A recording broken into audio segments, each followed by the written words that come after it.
bertemu kembali lagi dengan saya, Jero Gede Panji. Pada video kali ini, sudah cukup lama saya tidak berjumpa dengan pemirsa dimanapun berada. Hampir 10 bulan video saya terakhir saya buat menyoroti tentang peluang ke depan bangsa ini. Kali ini saya akan fokus ke Bali. Bahasan kali ini, di video monolog saya kali ini, saya ingin mempertanyakan dan saya berharap para pemirsa yang budiman yang nanti akan menjawab, apakah Bali sedang tersesat saat ini? Apakah jalur yang ditempuh oleh Bali ini sedang baik-baik saja ataukah bagaimana?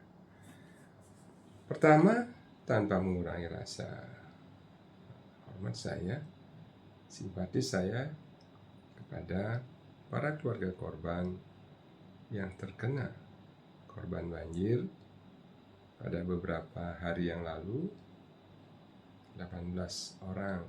Sekali lagi saya turut berduka cita. 18 orang kehilangan nyawanya. 18 keluarga kehilangan sanak saudaranya. Mereka hilang ditelan air bah.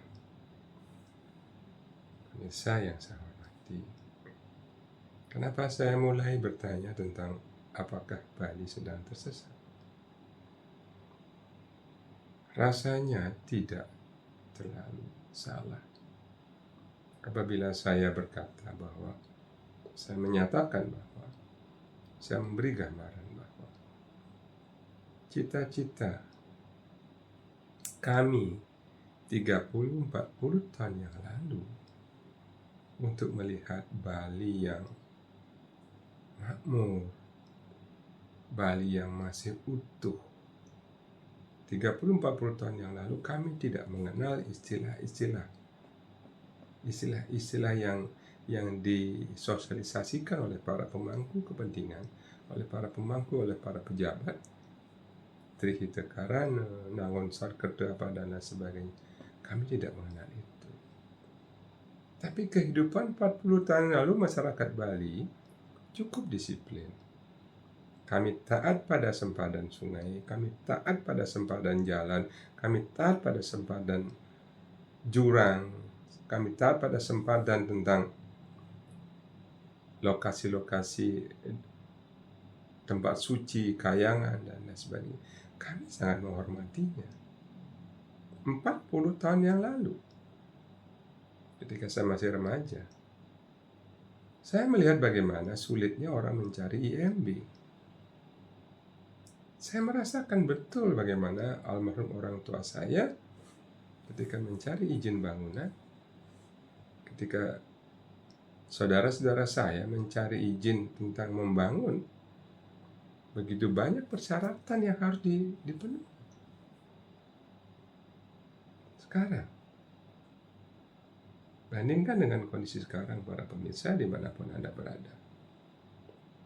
Ukuran sekarang, saya tidak tahu apakah masih mengacu kepada aturan-aturan yang termuat di dalam peraturan daerah tentang sempadan,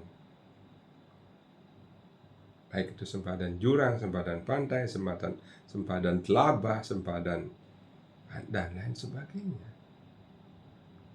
Apakah kita masih menganut hal itu? Dan itu menurut saya hal baik.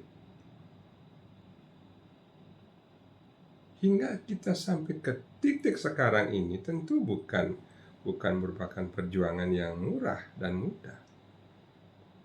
Bali, masyarakat Bali cukup banyak menahan dirinya hingga masyarakat dunia sekarang bisa menikmati Bali seperti hari ini.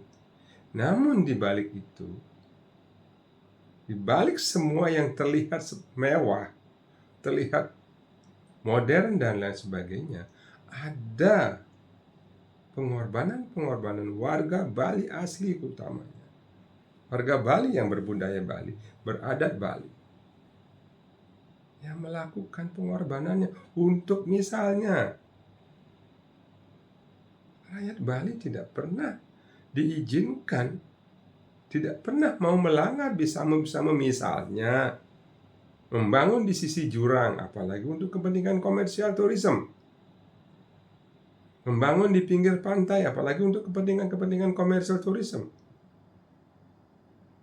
Di pinggir sungai, kami sangat menghormati yang namanya jalur hijau. Lalu bagaimana dengan sekarang? 20 tahun terakhir, kondisi ini sangat dirusak. Dirusak oleh tangan-tangan, kalau saya katakan secara langsung, nanti banyak yang tersinggung. Dengan sadar mereka, para elit politik yang kebetulan menjadi pejabat, baik di eksekutif maupun legislatif, membiarkan hal tersebut.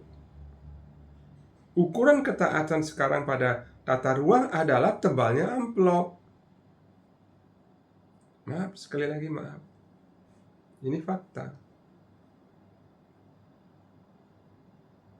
Kondisi sekarang ini adalah buah dari bentuk keugal-ugalan, dan ini hanya awal. Ini hanya awal. Sebentar lagi musim hujan yang lebih lebat lagi akan tiba. Apa yang sudah kita lakukan selama ini pada alam Bali yang tidak terlampau besar, hanya 5.000 sekian kilometer persegi, bukan ukuran yang besar. Kebijaksanaan Anda, hasil pikiran-pikiran Anda, wahai para pemimpin di Bali, sangat dibutuhkan. Segala kebijakan aturan yang belakangan ini terlihat hanya untuk melatenkan dan memelihara kursi-kursi kekuasaan kalian. Maaf dengan segala hormat. Semua aturan yang dibuat seperti itu. Mari lihat postur APBD yang sekarang dilakukan oleh pemerintah Provinsi Bali. Berapa besar anggaran yang dialokasikan untuk memelihara lingkungan hidup dan kebersihan di Bali? Coba lihat. Ada yang mengatakan hanya beberapa puluh miliar, sementara anggaran untuk TIK, anggaran untuk penguatan desa adat, entah, saya tidak paham bahasanya apa itu. Outputnya apa? Outcome-nya dalam bentuk anggaran yang hampir 0,5 triliun itu apa? Sementara anggaran yang jelas-jelas membuat Bali sangat dihargai, dihormati oleh dunia luar, hingga terjadi, bencana banjir tadi kemarin. Semua kelihatan mulus, semua kelihatan mengkilap. Ada sesonggan atau pepatah Bali, menyeg-lenyegan tanjaran, mengkilap-mengkilapnya kotoran kuda. Di luarnya kelihatan mulus, dari luar kelihatan mulus, ketika diinjak hancur lebur dan kasar luar biasa. Permainan politik, pengukuhan, penguatan kursi-kursi mereka, baik di legislatif maupun di eksekutif. Coba tanyakan kepada mereka. Benarkah mereka memang betul-betul ngatur ngayah untuk Bali ini? Benarkah mereka menunjukkan rambu dan petunjuk-petunjuk yang tepat untuk membuat Bali tidak tersesat?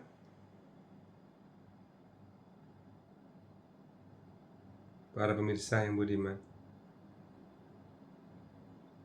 saya tidak ingin berpanjang untuk video pertama kali ini. Hanya menanggulangi satu banjir menurut saya tidak besar. Kalau yang namanya banjir dan bencana itu seluruh Denpasar tenggelam. Ini hanya terjadi di aliran Das Tukat Badung.